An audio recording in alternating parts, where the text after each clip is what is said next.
Okay guys, these are people we still have missing. Don't forget about our girls here. Also, please subscribe and like right now so you don't forget.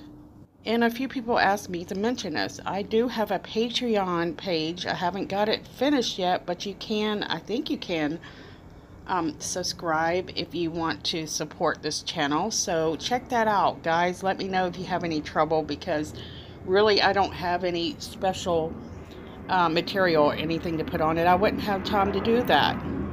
To be honest with you, I haven't even looked at it since I set it up, I think a few months ago. So I mentioned it. So what I want to do, actually, I know I'm supposed to be taking a break, but it's nearly impossible for me to do that. I have trouble doing it, guys. If I have spare time, I want to use it. First of all, I want to address that anybody that has anything nasty to say, actually do not stick around here, because this is not the channel for you. But I've been looking over some missing cases, trying to figure out which ones to take on. And to be honest with you, they have found a lot of the cases that I have gone over and learned. And then about when I'm ready to post it, they're found, thank God. But there are a few cases that I have put up on my Facebook group page. Hopefully people are sharing that, because I hardly have time to keep up with that. So right now I did have time to go over the Heidi case, and I found some very interesting information on that. And most of you might have seen it, maybe not. For those of you that haven't, that's why I'm here. Now, how many of you are familiar with Tim Miller from EquiSearch? Now, he has an interview he put out on this case. I want to share that and do a little bit of a commentary on that. So I do want to cover also the fact that Shane Carey, which was the boyfriend of Heidi for at least a decade, was the target of a witch hunt. Media was going after him, and I think that has to do with some of the fact of what Tim Miller had to say. I'll let you guys decide. But I think he was actually, after talking to the best friend of Heidi, Megan Rose, who was behind bars now, suspected of Heidi's murder, he really believed her, and I really don't understand why he did. I mean, he admits to it, and you'll see later. But to me, it was easy to see that Shane was very honest, very loyal, and easy to read.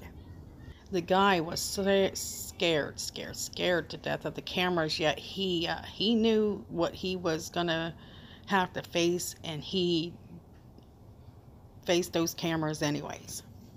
And when somebody puts love above fear, well, that's a point in a positive direction, in my opinion. He wasn't acting scared for himself. He was scared of, how people would perceive him, and if he was telling the truth. It turns out that a lot of people did judge him very quickly, including Tim Miller. Alright guys, so that it's going to be impossible for me to have a noise-free video this time. I live in a very highly populated area, and no matter where I run, it's just noisy. So, our heart is broken right now for the fact that a young mother that seemed to be a very beautiful soul is now, we're hearing that she was strangled by her best friend.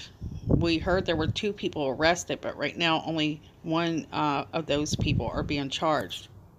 And we'll go over all that information in a little bit. But we were very happy to hear that the infant, was located to be well and alive. So that's a plus.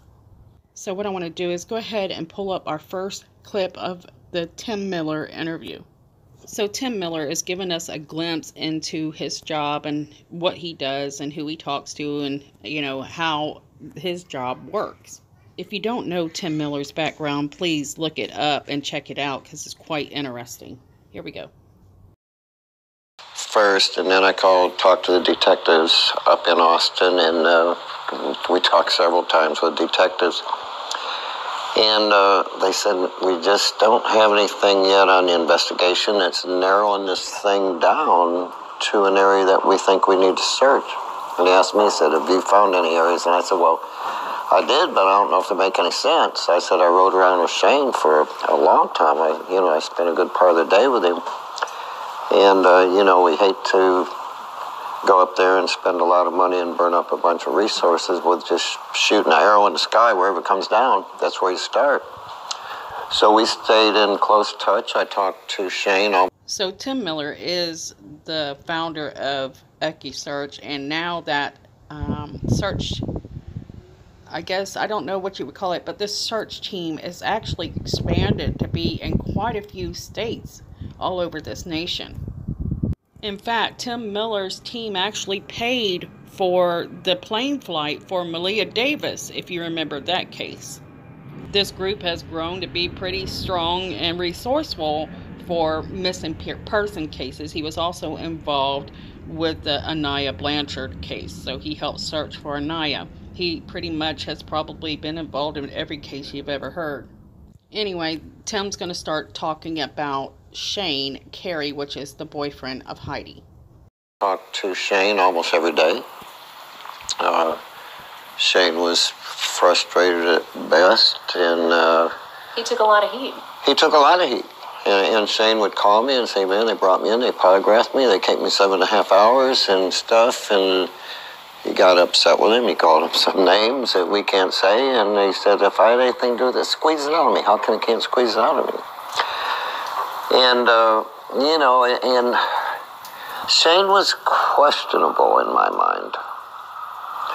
So here you hear Tim say that Shane is questionable, and in his mind he was.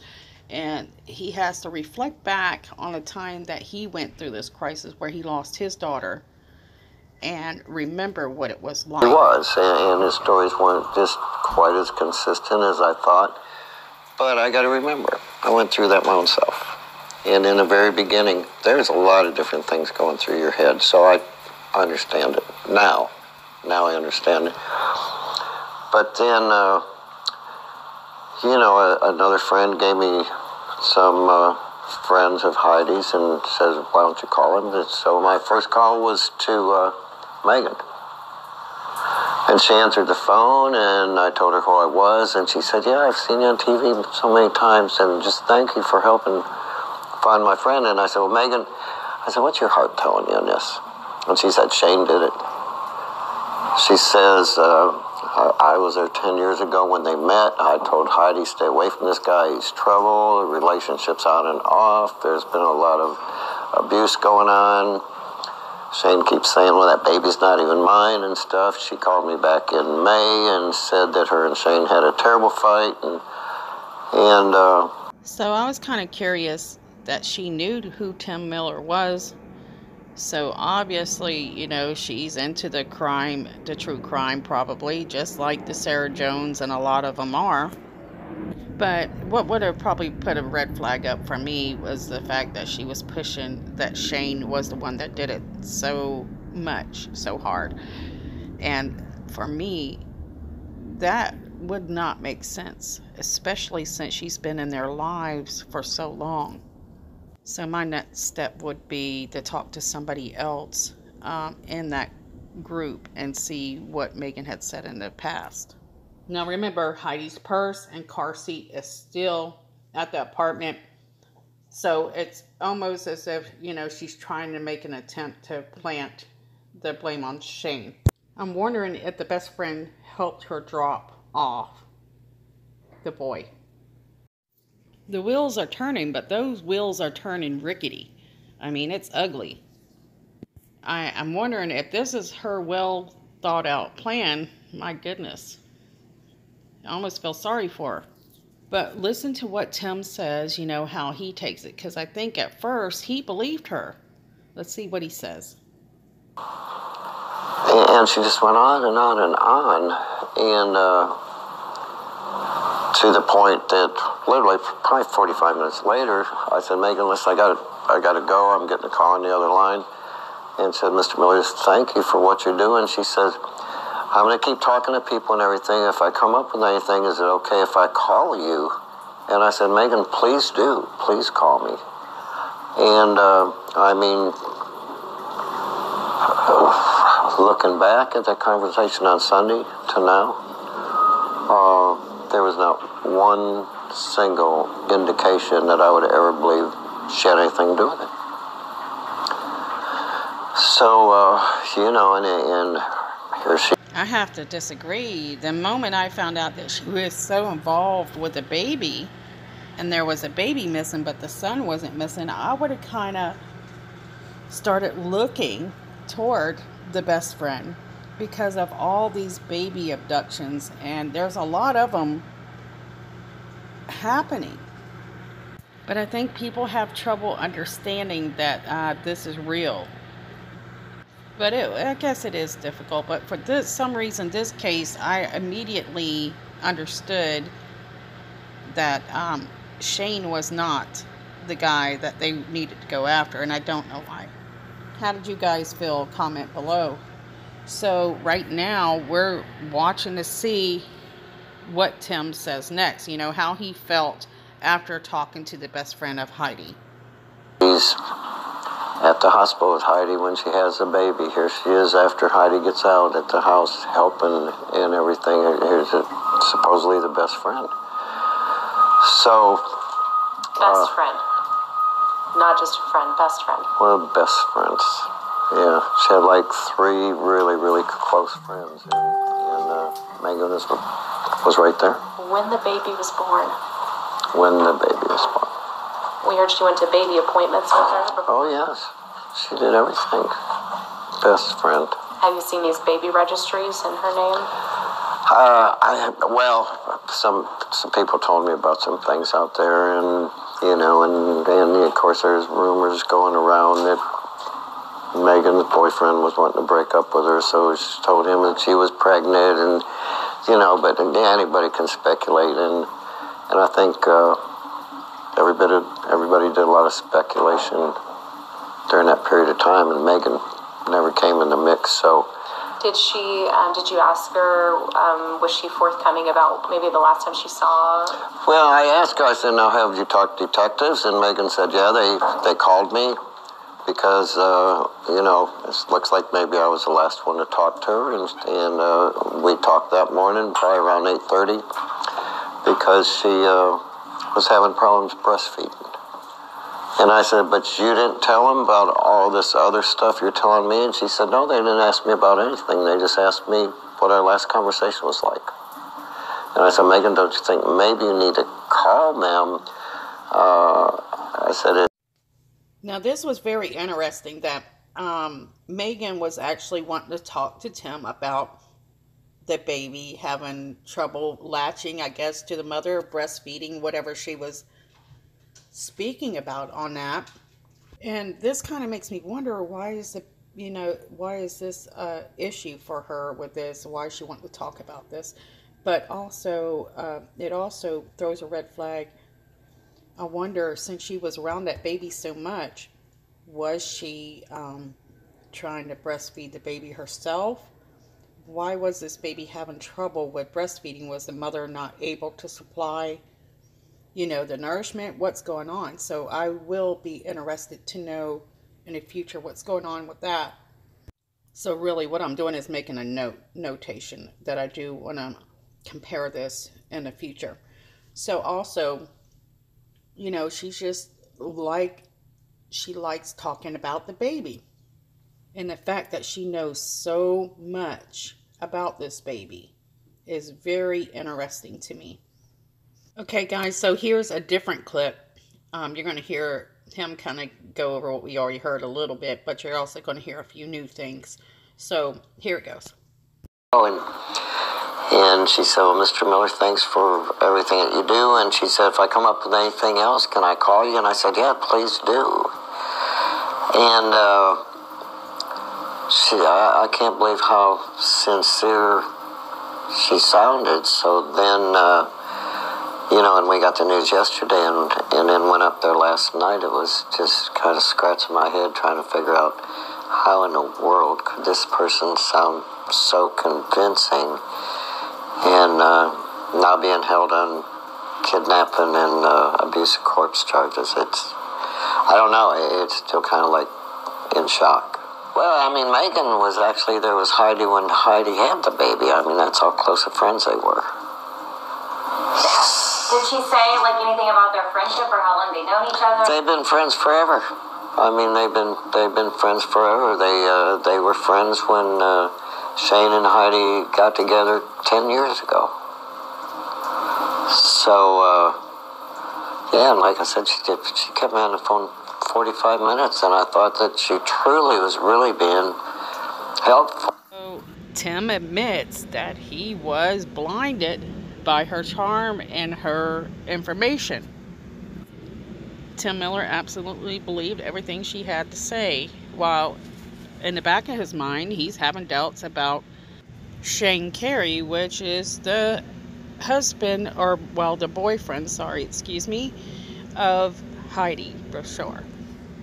So we'll have to absolutely say, most likely, that we're going to find out that Megan is a true psychopath. She has no compassion. She only cares about herself. And she seems to really have this connection to this baby.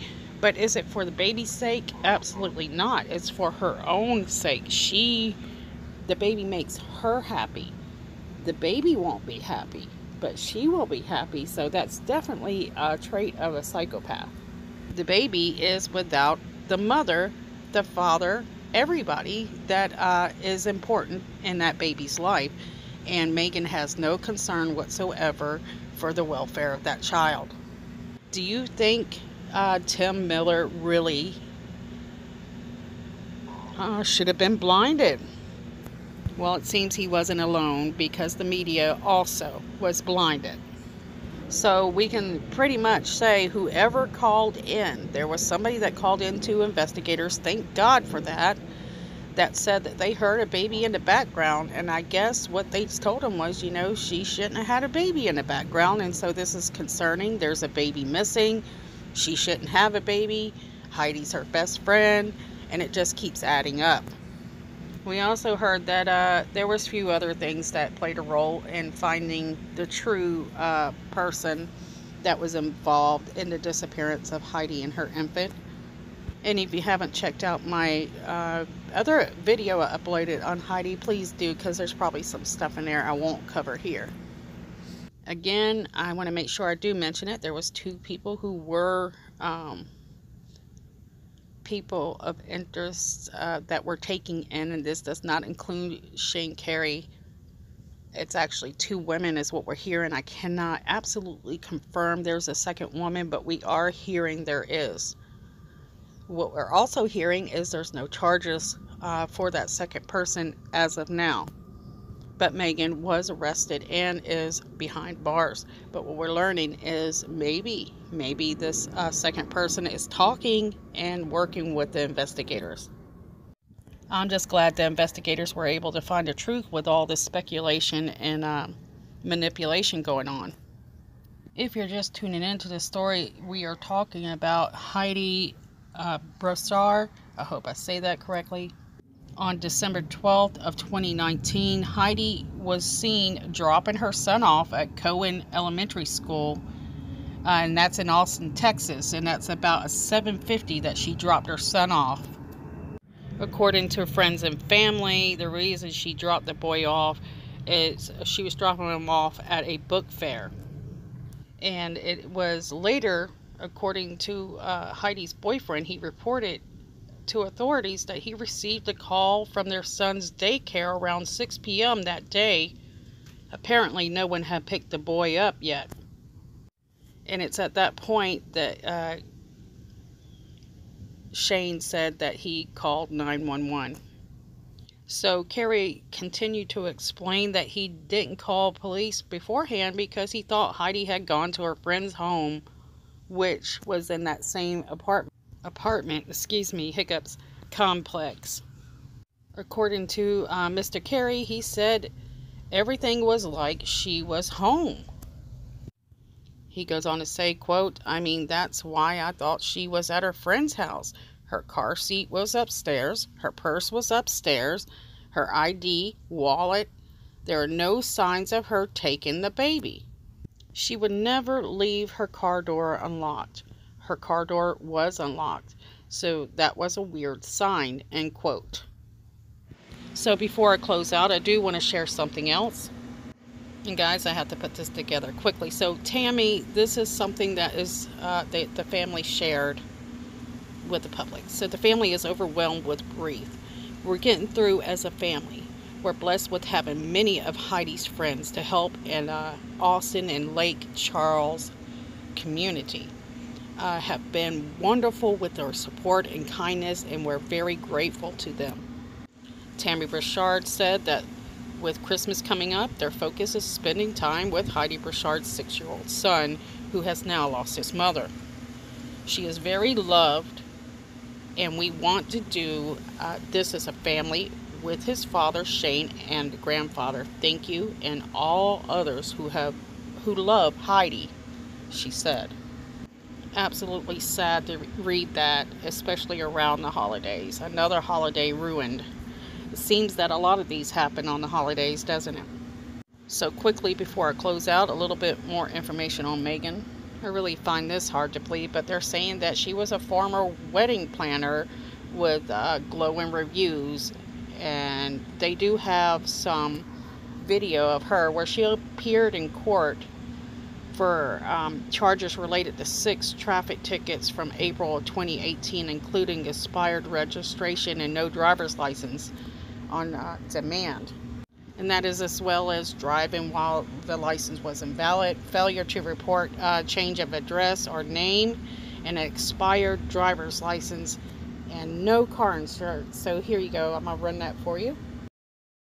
2018 for expired registration, driver's license on demand, driving while license invalid, failure to report change of address or name, expired driver's license, and no car insurance. How do you plead to these 6 tickets? To your plea of no contest to expired registration, driver's license on demand, driving while license invalid, failure to report change of address or name, and expired driver's license, I'll find you guilty in each of those cases. I'll assess a $50 fine for each ticket.